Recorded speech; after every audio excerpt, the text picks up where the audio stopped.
What's up guys? Another day, another vlog. Isasama ko kayo sa pupunta natin today. Pupunta tayo sa isang car dealership dito sa may along Marcos Highway.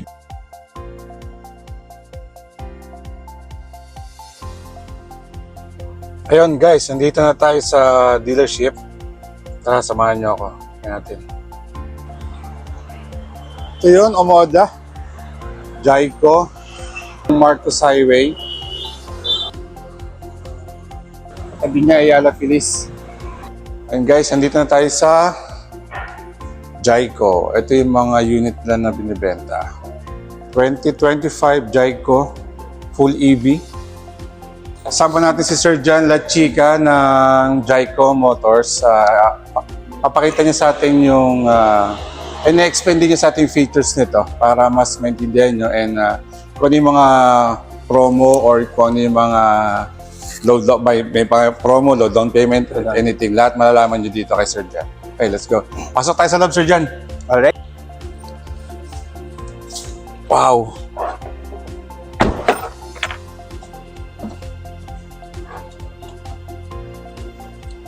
Ito yung interior niya. Compact na compact. This is a 5-seater. Tama, Sir John, no? 5-seater. Yes sir, opo. This one is a 5-seater subcompact SUV and ayun, from the name itself Jayco, yung ibig sabihin kasi ng JE niya is Jaguar. So this is a collaboration of Chery iCar, #1 car brand sa China, and the Jaguar Land Rover, which is we all know naman when it comes of European technology, isa sa mga advanced talaga yung Europe. Yeah. So may cons lang din, especially pagka mga, di ba, materials darating dito medyo matagal. So at least ito perfect kasi assembled and manufactured siya by China. So through air freight, dinadala na lang yung mga materials natin. So we all know naman that other competitors is also assembled din sa China. So, iba na rin kasi technology ng China. So, the goal is to have a competitive pricing. Yeah. And, ayun. Yeah, before kasi iba talaga yung tingin pag sinabing China brand. Kumpara ngayon talagang lumalaban na si China pagdating sa, especially sa vehicle, sa mga EV. Yes. Diba? So, hindi ka na mapapaya or madidismaya pag sinabing China brand to. Actually, hindi lang lumalaban eh. Sila yung number Sila 1. na yung una ngayon. Una pagdating sa technology. Tapos, yun, kita nyo naman, this one. So, papakita namin ni Eugene. Sir Eugene kung ano yung yung mga top of the line technology na meron to si Jayco. So start, magpakita muna tayo sa Voice Intelligent Command. So pakitang gilas na si Jayco. Please say it. Open the sunshade. Okay, the command has been executed. Sobrang responsive niya. Ang bilis eh, no? Ang bilis. Parang ilang seconds lang. Siya. Yes, napaka-active niya. So gaano kalawak yan. So actually ngayon lang full moon roof. Na full moon. Tawag pa nga nila is skylight. Skylight na. So, Here naman, I'm listening. open seat massage. Okay, the command has been executed. Ayun. So, currently, sa driver side pa lang siya. Meron tayong seat massage. So, at least you have option kung ayaw mo or gusto.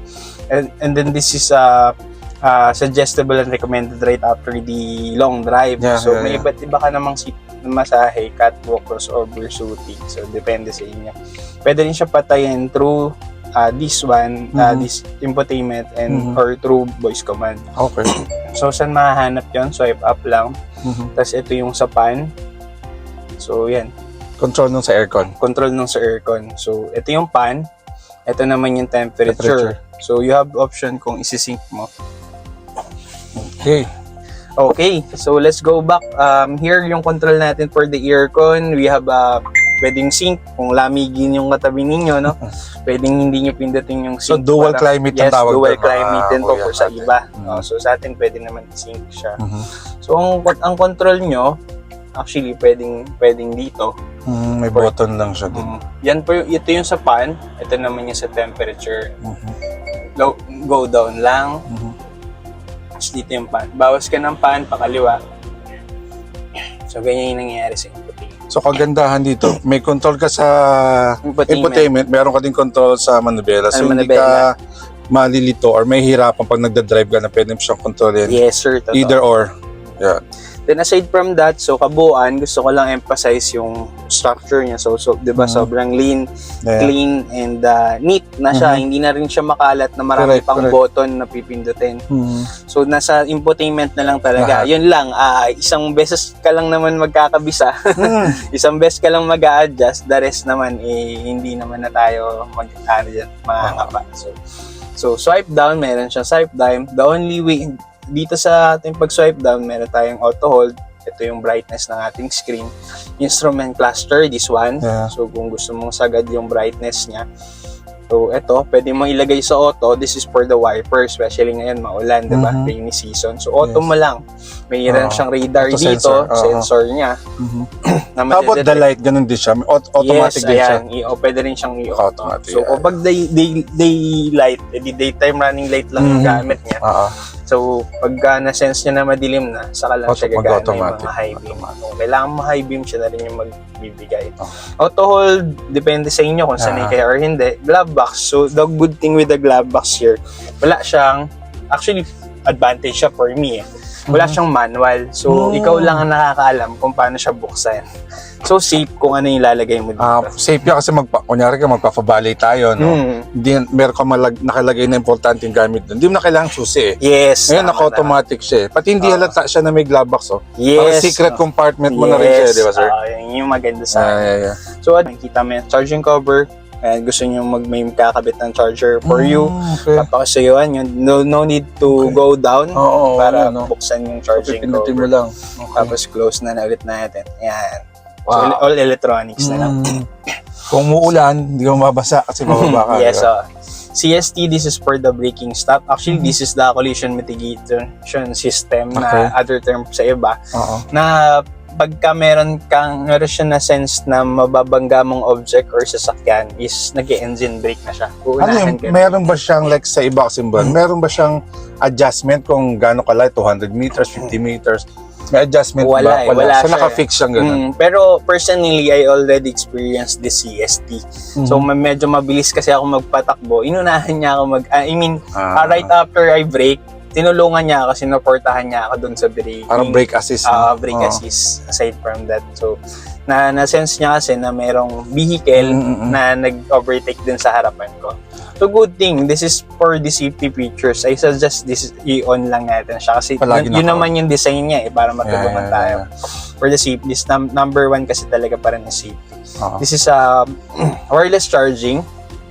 So, 6 dito yan. Wireless charging Yeah, ito, sir. This is 60 watts na, so sobrang fast charging. Yeah, na rin 60 yun. watts, ang bilis na. Si screen off is up to you. Passenger close, rear off, fold. Ito yung side mirror, kung gaano ka-social yung folding natin. Look at that. Yeah. Oo. Diba? Expand. Yeah. So, stability control, turn off lang naman yan pagka mag-drifting ka. So, ito, paano mag-adjust ng side mirror? Ayan. So, how you adjust the side mirror is just like the Tesla actually. Dito lang din siya. May Up button and siya. down. Ganito siya nangyayari. Ano? So, from right knob, inaangat ko, umaangat siya. Bumababa. So, kung gusto mong isagad doon sa kanan, so just turn the knob to the right. And then, yun, nandito na yung control niya. So, parang naglalaro ka lang, may joystick ka Parang sa... joystick, yeah. Ayan. At least actual mo siya nahawakan. And no hassle yung pagsis. Yeah. Ayan. Yun lang talagang ang technology talaga ngayon, kakaiba na, hindi katulad dati. Tignan mo, ito isa pa sir, want to highlight the auto flipping in reverse. So if ever, di ba, magre-reverse ka, bukod dun sa camera mo na nakikita mo dito sa infotainment, this one is bababa. So makikita nyo yung line. Mag-a-adjust siya. So makikita mo So, yung that's line, somehow, kung yung gulong mo ba, nakalinya ka or ano. Very top of the technology, di ba? Oo. So camera, yun, kung gaano kalinaw. Wow. Tingnan nyo naman, no? Oo. This is 540 degree. We call this 540 degree because pati ibabaw at under chassis Kita. So, paano gumagana yung under chassis? So, di ba meron siyang camera sa harapan? This one. So, along the way, habang uma-under ka at nakikita niya yan, kinakapture hanggang parang transparent na to. So, para if ever may mga harang or kung ano man nandun sila, makikita mo, hindi tatamaan ilalim mo. Yun. So, tingnan mo naman, 3D, oh. Yeah, nice. Kita natin yung likod. Galing. Kung ganun siya ka-advance. Yung camera niya sobrang linaw. Mhm. And we have the built-in DVR or yung video recording. You don't need to install anything here, especially electronics siya, diba? Yun yung concern ng iba is mabovoid yung warranty. So here, all you need to do is to provide your pinakamalaking SD card. So, saan nilalagay SD card? SD card here, dito banda lang din. Mag-open ng glove box. So, hindi siya kasama pag binili yung unit? Magkano lang naman yun, sir. Yeah. Gusto mo, i-free ko na sa inyo. Ayan, sir. DVR, camera, Android Auto, Pro CarPlay. Sooner, sir, pakita natin kung gaano kaganda si Infinity. Infinity is top of the lane nakita ko na yan. Speaker, hindi ko lang maalala kung saan siyang brand meron din naka-Infinity. Yung speaker siya? 12 speakers. 12 speaker, grabe. May subwoofer siya sa likod. Wow. Gaganda. Actually, pwedeng ayos. pang-kampanya to eh. Dahil pwede ka tumayo dito. Ayun. Tapos sabang nagpapaplay ka. So ito, para sa naman to, I-wheel drive. This is the first ever all-wheel drive na electric vehicle sa Pilipinas. Again, sir, again. First ever all-wheel drive na electric vehicle sa Pilipinas. So this is not just your ordinary all-wheel drive. And 4x4, this is I-wheel drive. So individual wheel drive siya. Ibig sabihin, you have engine in front and in the back. Oo. So dalawa siya. Mas precise, sir, yung maneuverability nyo kasi well-distributed yung power and torque niya. Both front and back. And aside from the I, another meaning of I is the intelligent wheel drive. So ito, para mas maintindihan nila. So you have 9 modes. Normal, eco, bumpy, muddy, beach, slippery. So yun, yung other competitor natin, naka-snow pa. Syempre, nasa Pilipinas ka. Diba? Doon mo makikita na updated talaga yung mga technology natin here. So, I wanted to highlight this all-road. So, kung napapansin mo, ulitin natin. Ayan, nadedetect niyo yung mga road condition. By what? By the camera and the sensor. So, meron siyang, and through that road condition, i-adjust niya yung torque at suspension na kailangan mo kahit malubak, kahit matagtag, wala kang nararamdaman. Smooth pa rin yung driving mo. Anong suspension niya sa harapan? Bali, ano pa rin siya? MacPherson strut. With stabilizer bar, tas naka-H-link siya. Okay. So, yun yung mga suspension natin. And then, yun nga, sabi ko sa inyo na collaboration siya ni Chery and the Jaguar Land Rover. Actually, yung suspension niya, specifically the infotainment at saka yung itsura kay Jaguar. Doon siya kinopya. Kaya maganda. Wow. Yung mga, diba sir, yung mga commercial ni Jaguar, yung mga paakyat na hagdanan, yung Range Rover Sport, bundok. Diba? Kaya, okay, pwedeng subukan sir. I highly recommend na i-test drive nyo, right? Siguro si Sir Franco, nag-enjoy na yun ngayon sa ganda ng suspension. And this one is a 275 horsepower. Wow. Kano kalakas yun, sir? Yeah. And then 385 Newton meter of torque. Imagine mo sa isang EV na kagadong kalakas yun, di ba? Diba? Parang hindi naka-EV, no? Hindi ka talaga naka-EV dito, kasi sir. pag sinabing EV, parang limit lang yung power niya dapat, di ba? Actually, sir, nung na-test ko to, parang wala na akong ibang gusto pang i-drive. Ito na lang. Hindi, parang hindi EV, hindi nadala ko, di ba? At saka ano ako, sir, malaking factor na very powerful yung engine mo.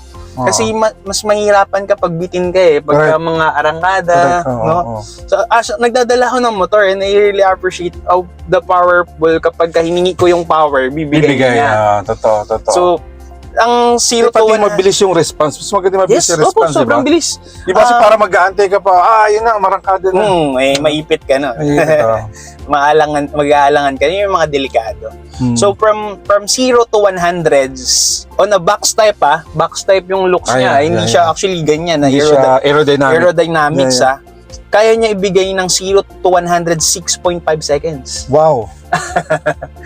Imagine that. Imagine how fast is that, diba? For a box type na naka-mini Defender ka, na tapos naka 6.5 seconds ka. Hindi, yun yung talaga yung resemblance niya yung British SUV, which is a Defender. Yun yung looks niya. So, Pero iba mas ma-appreciate pa nila yung natama lang, hindi to siya magano malaki, pwedeng pang babae, pwedeng pang lalaki. Yeah. Yun. Ayun, normal, eco. Sa eco naman, so yung mga nag-worry, mayroon pa mga anxiety range, pero sa 421 kilometer na range, 421. pang isang linggo niya na yun, Yeah, sir. oo. For on a city driving lang naman, 421 di ba, kilometers, mahigit pa eh. So, sir, let's put it on a perspective, how far 421 kilometer is. So, from Manila to Baguio, Yeah, that's 150 plus kilometer. barang more or less 300 300, or 250, 280. Papunta, okay na. Di, parang papunta, tapos kalahating pabalik. Usually naman, pag mababagyo ka, hindi ka naman diretso Baguio kasi Yeah. ilang hours din yun. Yeah, Sa dulo ng NLEX or SCTEX, meron ng mga charging station din doon. correct. So if ever magla-lunch ka na, abutan ka ng lunch sa daanan, o edi doon ka magla-lunch kung saan may charging station. And this one is a plug-and-play lang din naman. So yung isang full charge niya, gaano katagal?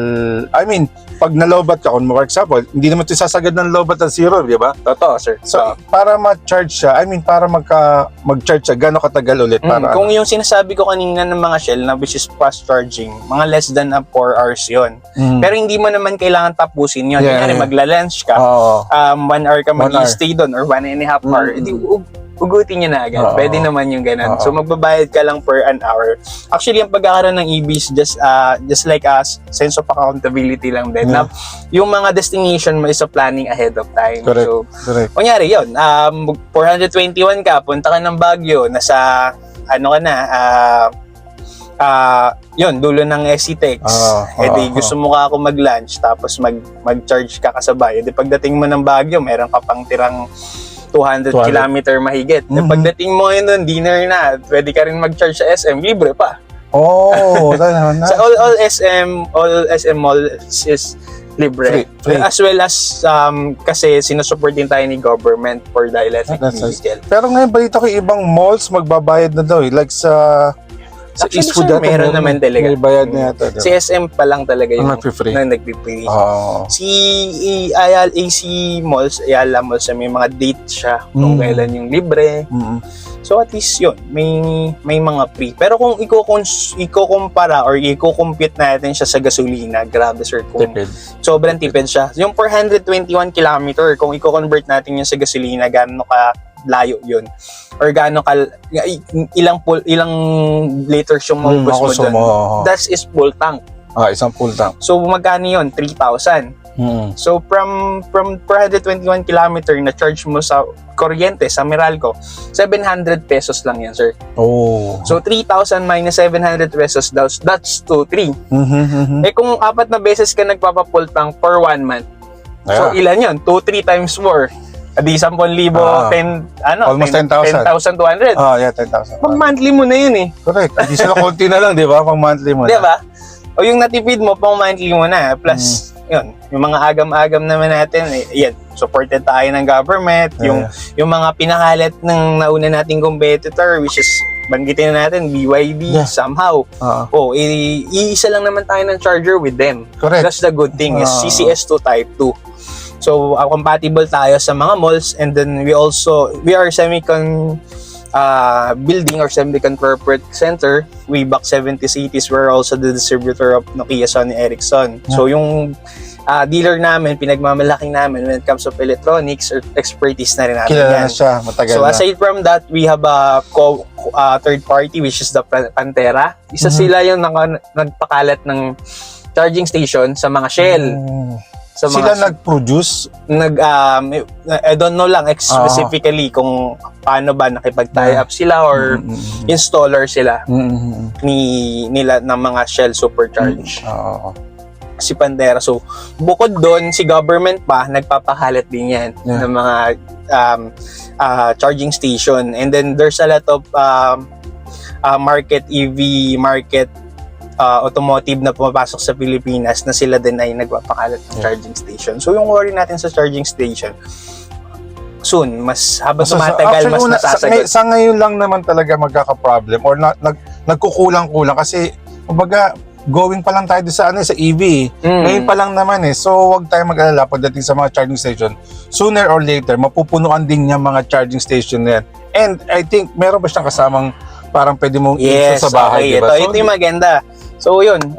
We have a portable charger. Yes. Our portable charger is yung isasaksak ninyo from your ordinary socket as long as there's a proper grounding. Yes. Pwede natin isaksak doon. So that's overnight. Yeah. So pagpalagyan natin 12 hours. Kung kayo nababagalan, don't worry. We have also a wall mount charger. Oh. So that's the Meron same pa. voltage. So, kasama din siya pag binili? Yes. Hindi, kasama yun. Previous po Pali, yun. biruin mo. Magkano yun? More or less, pagpalagay mo ng 50,000 pag bumili ka sa labas. Yeah. So, magkano ang advantage nun? Same voltage na parang nag-charge ka sa mga malls. So, ilang oras lang yun? Mga 4 hours. 5 hours, 4 to 5 hours. So, just imagine, pag uwi mo sa bahay mo, isang beses ka lang mag-charge sa isang linggo, Yeah. and you have 421 kilometer na. Yeah. And if ever kayo naman yung tao na minsan yayayain ng mga friend, o edi plug and play lang naman siya . Pwede nyo lagi nyo lang isisituate na may charge yung ma-maximize yung 421 kilometer. Again, 421 kilometers sobrang layo na lang. Yeah. Yun guys, I'm so overwhelmed sa mga binigay sa aking description na sir. Ang gusto natin malaman, magkano ba? Yun. Magkano ba siya? Yun yung bottom line Magkano ba siya? So, tingin nyo guys, magkano? Sa dami niya sinabing features, magkano? Okay. Ayan, sabihin ng sir. Maganda siguro sir, pakita natin sa kanila yung yung Sige. yung exterior Sige, niya labas muna. tayo guys. Okay. Sige. So before I give you the price, I want to highlight of course yung pinaka box type na itsura ng ating Jayco EJ6. So this one, ulitin ko, first ever I-wheel drive or 4x4 all-wheel drive na electric vehicle sa Pilipinas.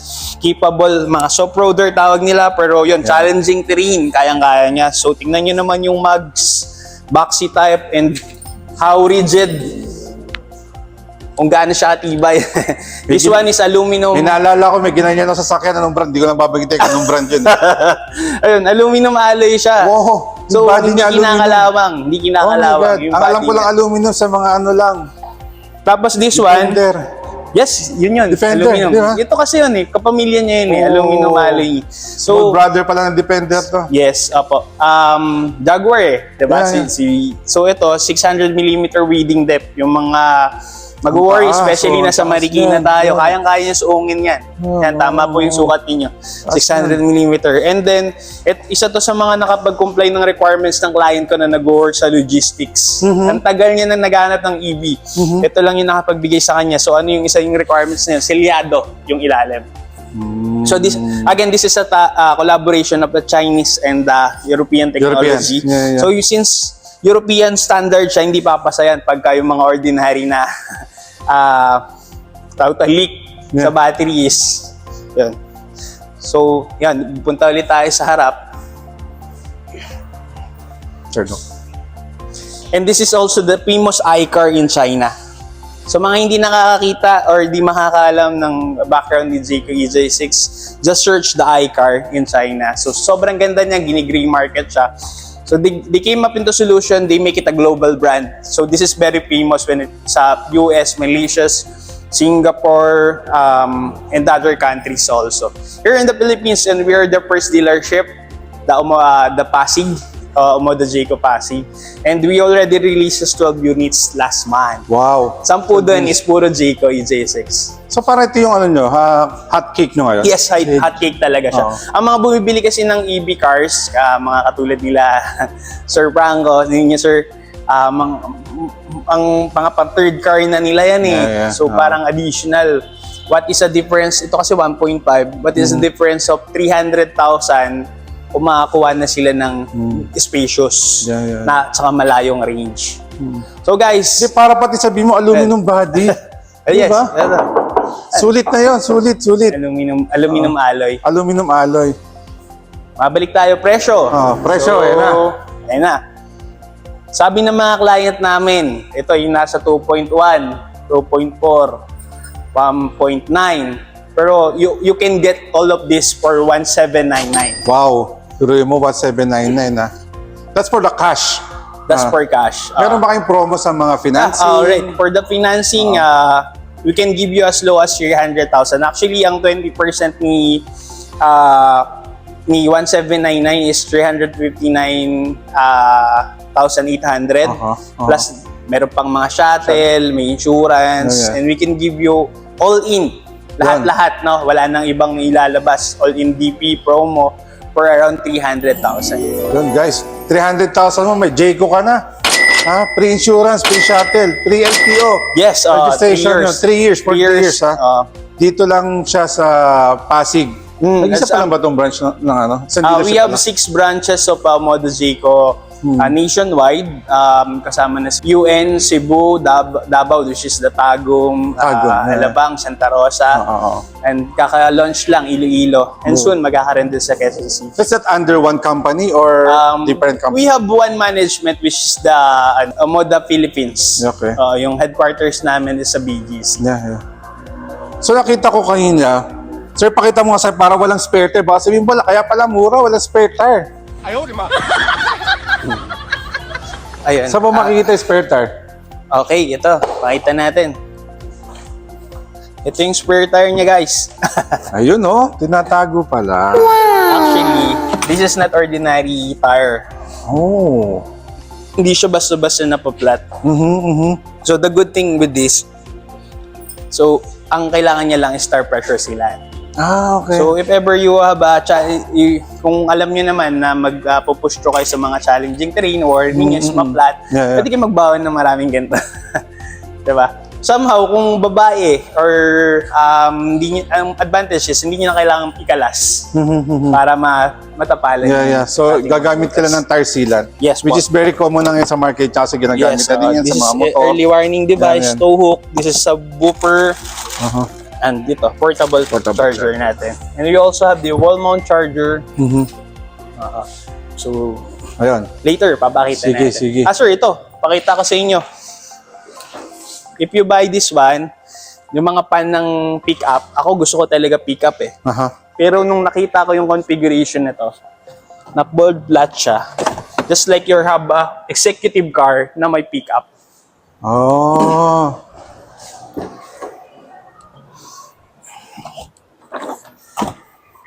Diba? Yeah, di ba? Ilang maleta na kasya dyan? So, May ilang liters yan? Estimated. Yun. Okay. Capable siya of 1,900 kilogram. Oh. Equivalent to 2 ton almost. 2 tons. Oh, almost 2 tons na yun. Eh, ang weight, Parang pick-up na. Oo, big Parang na. pick-up. Ang weight kasi niya is nasa 2,248. So, ang capable towing capacity niya is 2,100. Kaya niyang buhatin yung sarili niyang body. And then, ang weight capacity niya is 1,900 kilogram. Parang pick-up talaga. Yeah. Hindi siya basta-basta. Kayang-kaya ng suspension niya yan. And our living testimony with this is our test drive unit, which is 37,000 na. Kailan lang kami nag-launch? February. We officially launched in February. We have 37,000 na odometer. Wow. And then sobrang ganda pa rin ng suspension niya. Pwede kayo maglagay ng airbed dyan. Kaya nga eh. Airfry.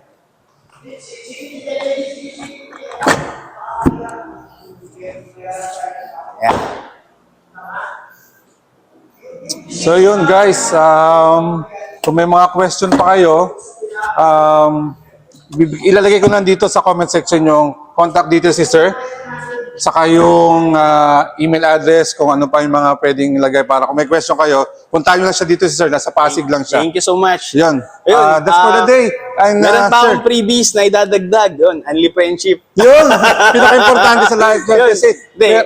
Kasi maganda, importante yun. Tama sabi mo, Importante yun, importante yun. Correct, sir. After we release the unit, di lang din naman matatapos. Correct. We have the after-sales service, Yeah. or mga recommendation referrals. No, we really highly appreciate that. Yun doon nasusukat yung galing ng isang Correct. ahente. Correct. Tama, sir? Approve ako doon. Kasi ako nag-ahente rin ako eh.